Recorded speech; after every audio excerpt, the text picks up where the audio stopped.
Hey, how's it going everyone? This is Tyler from Ari. In this video, I'm going to walk you through how I rendered this lawn in 3ds Max using Forest Pack.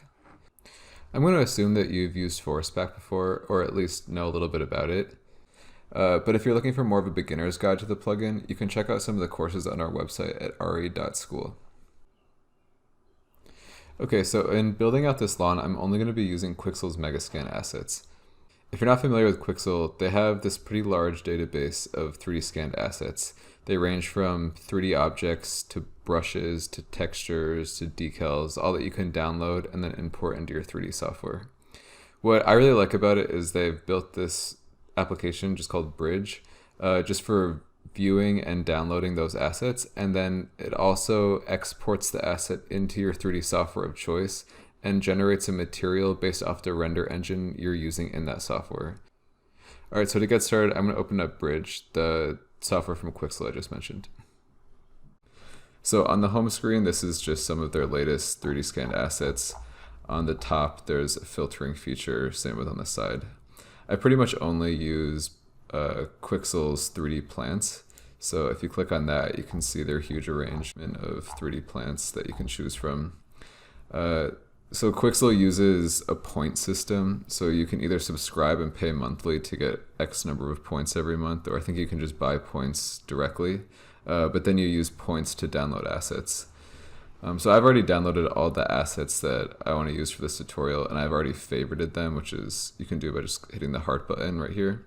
So I'm just going to jump to my favorites. So here's a bunch of just grass and flower assets that I want to use. I'll probably use these bottom grasses for the main lawn, probably mixed in with some clover and dandelion. And then I have a bunch of other taller grasses and some flowering plants that I'll use to layer in additional forest packs to make it look a little bit more realistic. So I'm going to walk through the exporting process for just one asset, and then I'll probably pause or fast forward the video and do all the rest of them. So when you click on an asset, you'll see the preview of it, and you'll see the export button in the bottom right. One thing to note, just if you haven't done this before, you need to first install the plugin to allow you to export to your 3D software of choice. So you would choose export to, obviously we're using 3ds Max, and if you haven't done this before, right here you'll see a button that says install plugin. You then have to install a script quickly in 3ds Max, which is this script right here. It allows you to copy it. I'm not going to go into how to do that, but you just click this question mark button if you don't know how to do it. All right, so I'm going to go into split screen with the 3ds Max file that I have open, and I'm just going to come over here to the bottom right and hit export. And so it's automatically importing the models into the Max file, and that's it. So most of the Quixel 3D plant assets have anywhere between, I don't know, 3 and 8 variations. This one has 3, as you can see here. And you can also see that they're given these pretty random number and letter labels. And so the first thing I usually like to do is group the assets and label them with the name given to the asset in Bridge. So I'm going to group this and call it tall grass. This is nice because it's kind of hard to tell what this plant is going to look like once rendered in the 3ds Max viewport, but if I see that it's called tall grass, I can come into Bridge and see that this one's called tall grass, and now I know what it's going to look like. Alright, so if you open the Slate Editor, you can see that the material that I was talking about that Quixel automatically creates has been already generated, and it's a V-Ray two-sided material. It's got a diffuse texture, a reflection and glossiness texture, a normal and bump map, and obviously an opacity map. Before Quixel did this automatically, you used to have to they'd give you the maps, but you had to make your own material out of them. And it worked, but it just took a lot more trial and error. And this is just a really flawless system now. Alright, so that's pretty much the whole import process. So I'm going to go through and import all the rest of these.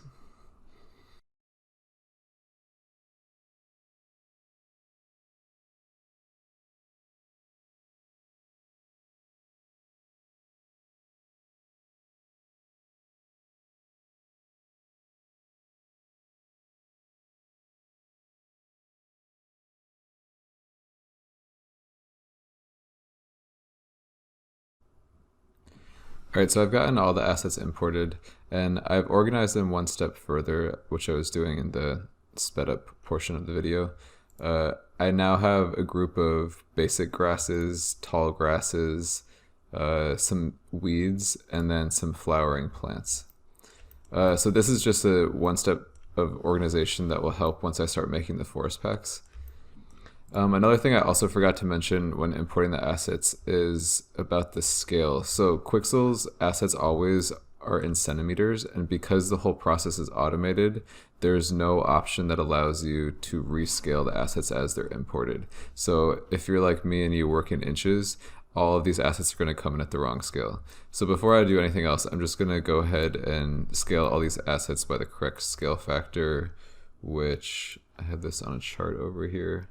So I need to scale this from centimeters to inches. It'll be 39.37%.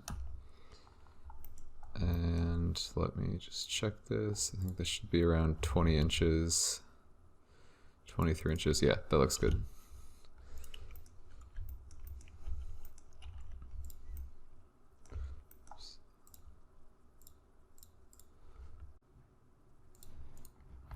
All right, I'm gonna start setting up the forest packs I want to use now. So there's a bunch of geometry and some background forest and some lighting that I'm gonna merge into the scene in a little bit. But to start off, I'm just gonna create the forest with nothing else in the scene besides the plants, just for simplicity. So I'm gonna start making a plane, and then in the create tab, in this drop down, I'm going to choose i2 software and choose Forest Pro and click on that plane to set the forest pack object into the scene. So I'm going to assume that you've used forest pack before, but I'll try my best to explain everything that I'm doing as I go along. So maybe the first thing to mention is a little while ago, Forest Pack released an update that allowed you to rearrange all these menus, which I think is really nice because that way I can basically just set it up so all the menus that I use the most often, I can just set right at the top. So I usually set it up as geometry, distribution, surfaces, areas, transform, and then display. Then everything below that I don't use quite as much, so I can just keep it out of the way. So I'm going to start off by naming this as the first grass group that we're going to make. So I'll call this grass basic. And if you open up the geometry tab, you'll just see that default plane that forest pack always starts off with, which is being displayed right here. And I'm going to hit the delete button, and then I'm going to hit the add multiple custom objects button. Then you'll get the select from scene explorer dialog, and I'll go into my grass basic group, my grass clumps 1, and choose all 3 options.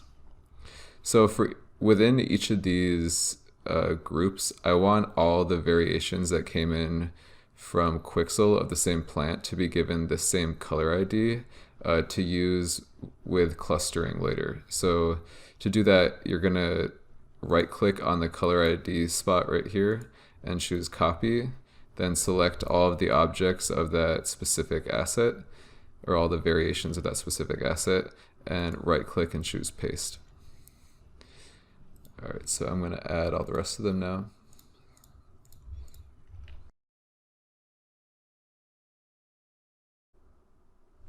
Okay, I'm now going to go over some of the other settings and some of the other tabs. So I'm going to slide this column over so it'll automatically open up new columns. I think I'll make 4.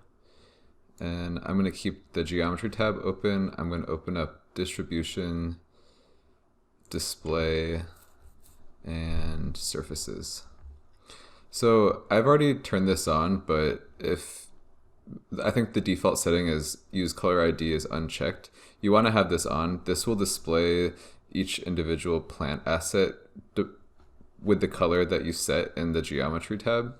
If you turn this off, it will be either gray or it will be like I think an average of the diffuse texture if that's set to be displayed from your material browser.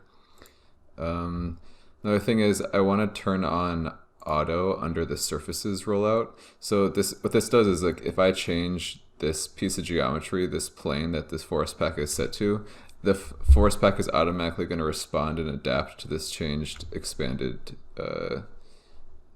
surface, which I'm actually going to do right now because I'm going to start talking about some of the distribution settings, and I think we need more space to go over that.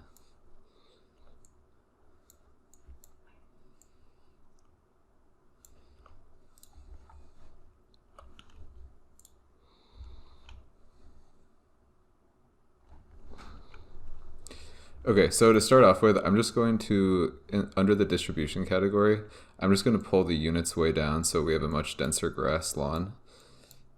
That's fine for now. And then under diversity, by default, it's set to random, but I want to turn on clusters.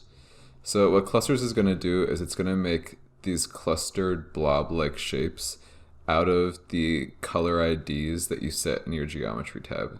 So I think you can get some really natural formations when you're using this. So I'm going to bring the size way down so you can get a better idea of what this is doing. So you see that there's these blobs of all the different, of the 4 different types of grasses that we've loaded in. And we can then use the roughness, blurry edge, and noise settings to make these a little bit, right now if we render this would read really harsh, like you'd see a pretty clear line about where these chunks of geometry are changing. So I think I'll increase the roughness to like 50. I'll start off with 50 for everything. I think that should be good until we start testing when the rest of the geometry is in the scene. All right, and then the other category I want to open is transform. So for transform, we want to turn on the automatic rotation and scale transform. So what this is doing is just every instance of the specific asset is going to be randomly rotated -5. So with a 10-degree rotation in the X and Y axis and a 360-degree rotation within the Y axis, or sorry, the Z axis. And then the scale, it's just randomly being scaled between 80 and 120%. This is a pretty important thing to turn on in order to get a realistic amount of variation in the forest pack. Okay, so this first one's pretty much good to go. I'm going to go ahead and set up the forest packs for these 3 remaining groups of grasses. And just so you know, I'm going to make these next 3 much less dense because I want the geometry in these 3 groups to be pretty sparse. They're just going to be adding realistic details throughout the image, whereas the first one that I just set up is going to be the main meat of the lawn. So I'm going to fast forward through that whole process, and I'll probably also fast forward through me importing the main scene model so that we can just get started with rendering it.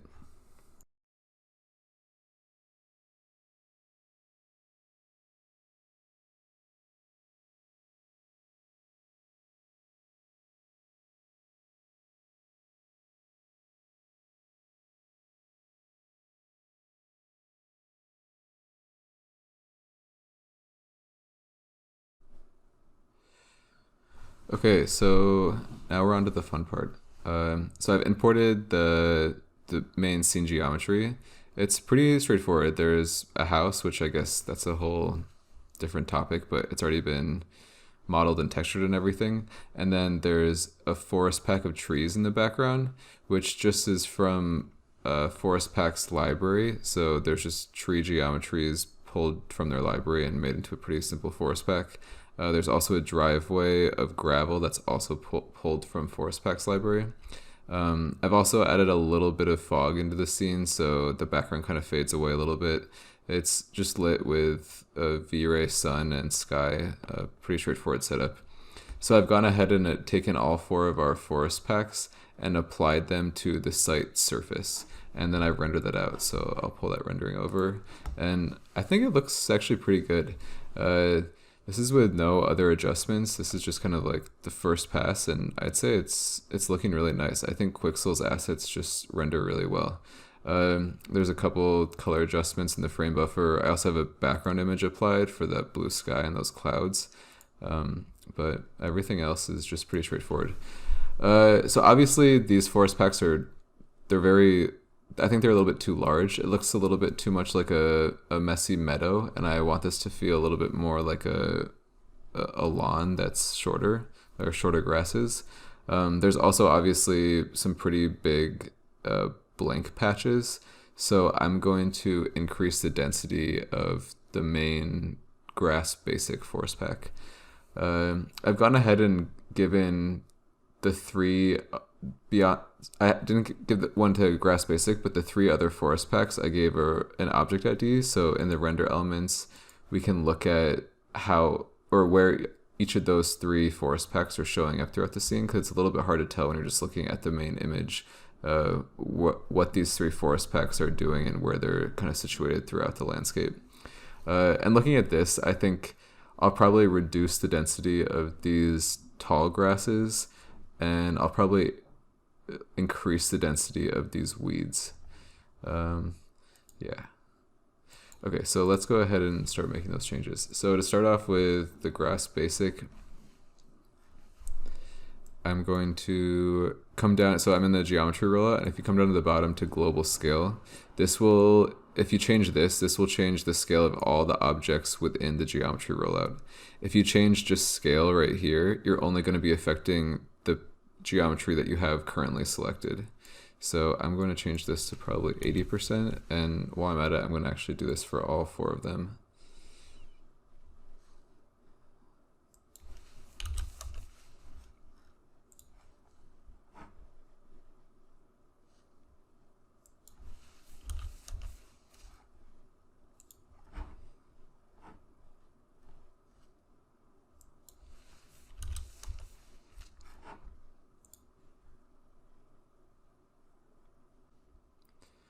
Okay, so back to the basic grass, I'm going to now increase the density of the grass. So to do that, you're going to go to the density rollout within the distribution tab.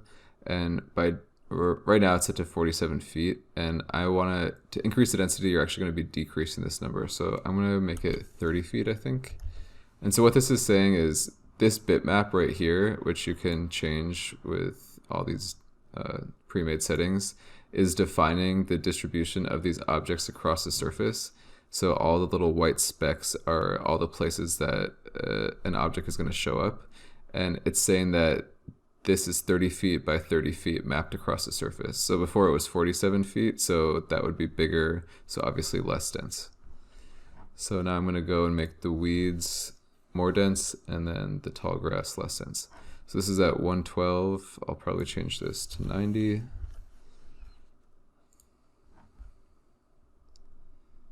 And this is at 186, so maybe I'll make this 210.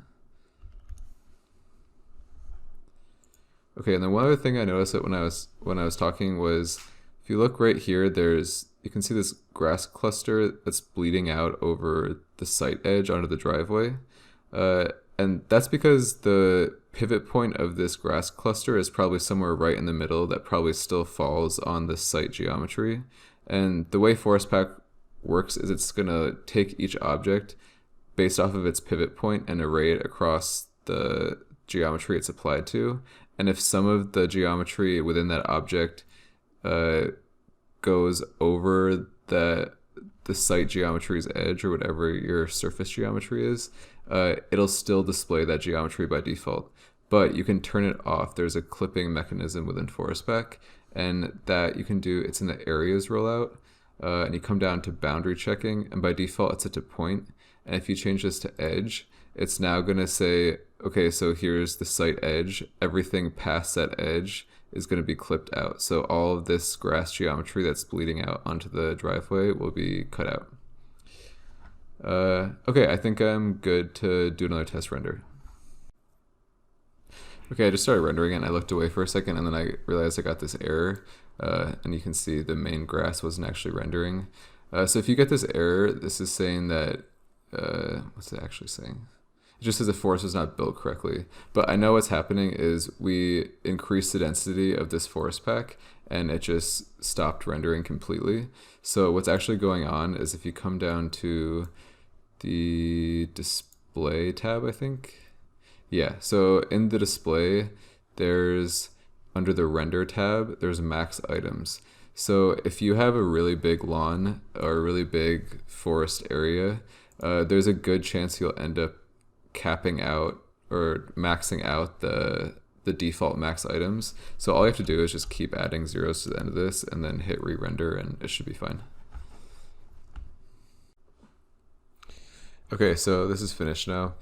I think I kind of actually liked the grass longer before, but I think it just looked better with long grasses in this foreground where the shadow transitions to the direct sunlight. You just get a little bit more of a dramatic effect with some long grasses, some short grasses. But I don't know. I'll stick with the smaller grasses. I think another thing that's kind of bothering me is in the main grass areas, you can see there's a lot of brown patches. And actually, going into this, I remember seeing the Quixel assets and seeing one of the grass clusters looked a little bit more brown. And I actually labeled it in my grass basic group. There's grass clumps 3 dark.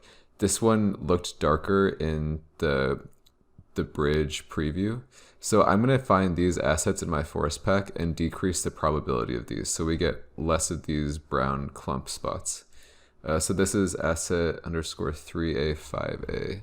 So I'm in grass basic in my geometry tab, and here it is 3A5A. So these 3 assets right here, I want to right now, so where it says 100 all the way down here, that means all of these assets have 100% probability, or there's an even chance of these assets being picked up by forest pack and placed at any given point on the surface. But you can change that for each individual asset in the probability setting right down here. So with those 3 selected, I'm going to change this to probably, I don't know, let's try 20%. I'm also gonna, this still needs to be more dense. There's still some pretty big gray patches. You can even see them out there. So I'll try 20 now. And I also, so I changed the boundary clipping for the main grass, but I'm going to do it for the other grasses too. I think that's still happening on some of the other grass assets.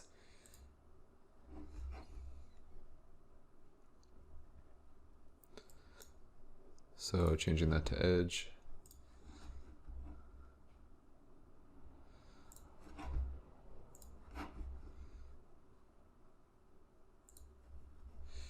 Okay, and then one other thing, just because it's probably inevitable that at some point you're gonna see through the grass at some point in the image and see this gray background. So I'm gonna just give the site object a grass like just a basic tileable texture, just so when if you do see that, it will kind of fall away into the background and you won't notice it and your eye won't be drawn to it.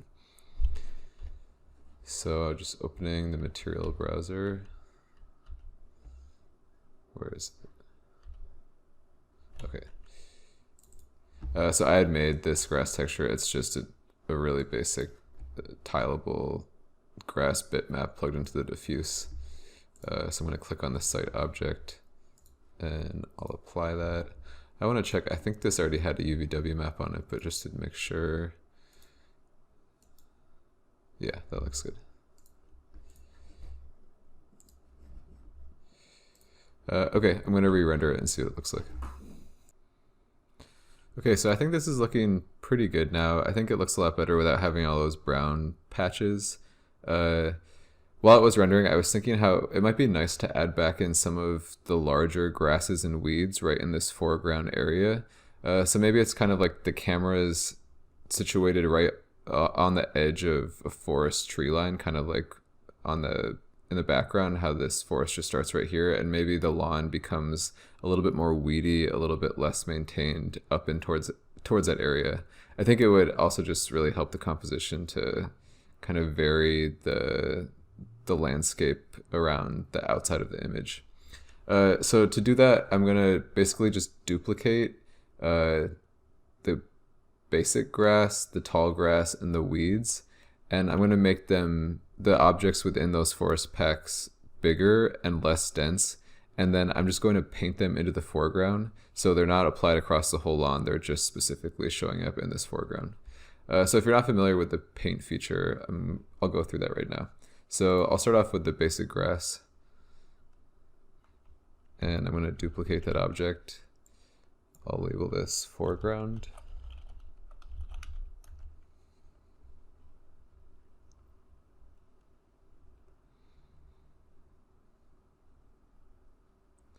Okay, so I'm gonna, in the surfaces rollout, remove the rectangle that we were originally working with down here. It doesn't really matter if you have it or not, but just for simplicity. So right now, the forest pack is only applied to this site object. And in the areas rollout, if you look at that first dialog box, it says surface area. That's saying that for this surface, for whatever you have in your surfaces, this is the surface area, and it can be controlled with these settings down here. So I'm going to turn it off in the little checkbox right down here. So even though the site is applied to our surfaces, no objects are actually being arrayed across the surface. And now on top of this, we're going to add a new paint area. So if you haven't used this before, it's pretty straightforward. You're basically just painting with a paintbrush directly onto the surface, or any surface you want, really. Areas that the forest is going to show up in. So if you click this button, these are your brush options, and I think that's a good place to start. Right now it's set to 5. It's a 5-foot radius for the brush.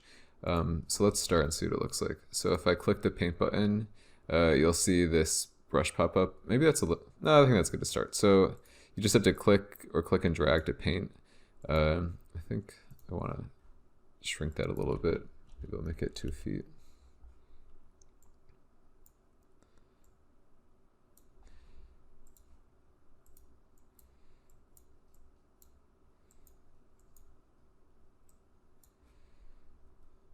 And you can do this in any view that you want. I'm just doing it from the camera view because I'll know a little bit more clearly where I want to have it placed, but you can also go from the top view. Okay, so then in this forest pack, I'm going to go back to the density that we originally had. So I think it was like 47 feet. Or maybe I'll go a little bit less dense, so maybe like 55 feet. And then I'm going to increase the scale back to 100%. And then I think actually I'll go to 50. Yeah. And then one thing that's important is that when you're layering forest packs like this with the same object at different scales, if the scales are if there's too big of a contrast between the two of them, you're probably going to see some remnants of this painted edge line that you just made. But you can fix this by working in the fall off section of the areas. So this section I think is a little bit confusing. If you're not familiar with it, I would recommend reading i2 Software's documentation on this. They do a pretty good job explaining it. But basically what I'm doing is I'm just going to make a scale fall off within, I don't know, let's see what 2 feet looks like. That's probably too much. So basically the geometry is going to scale as it gets closer to the paint edge. And it's scaling right now from 100% to 0%. And I don't ever want the grass clusters to be at 0%. I think the minimum I want it to get to is maybe like 60. And you can see like this would be the percentage that it would be scaling to at the edge. So I think 60 is good. All right, that seems good. So I'm going to do this with the tall grasses and the weeds. And then I think, pulling up this render again, I think I might shrink the overall scale of the basic grass just a little bit further. I think this is still a little bit too big. So I'm going to make those changes and then I'm going to re-render it.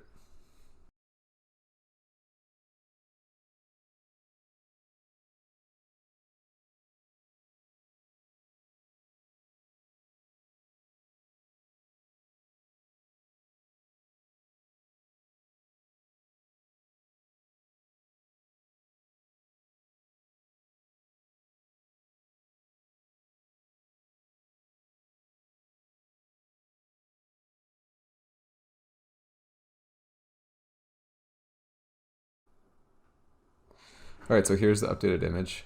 I decided to double the resolution and also increase some of the quality settings. I also turned on depth of field in the camera, which I think nicely softens the bottom foreground of this image. This grass isn't rendering quite so sharp now, which I think looks a little bit more natural and nice.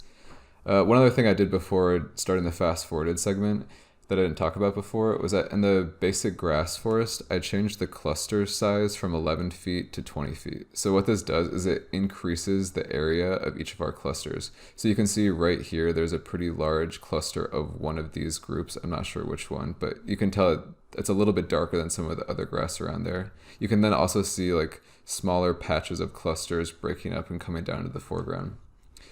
So yeah, I'm pretty happy with this. I could definitely keep tweaking it, but we're at the 30-minute mark, so I think I need to end this. But if you have any questions, feel free to comment and I'll try to get back to you. And if you'd like to learn more about Forest Pack or any of the other parts of rendering this scene, check out our courses at re.school. All right, thanks for watching.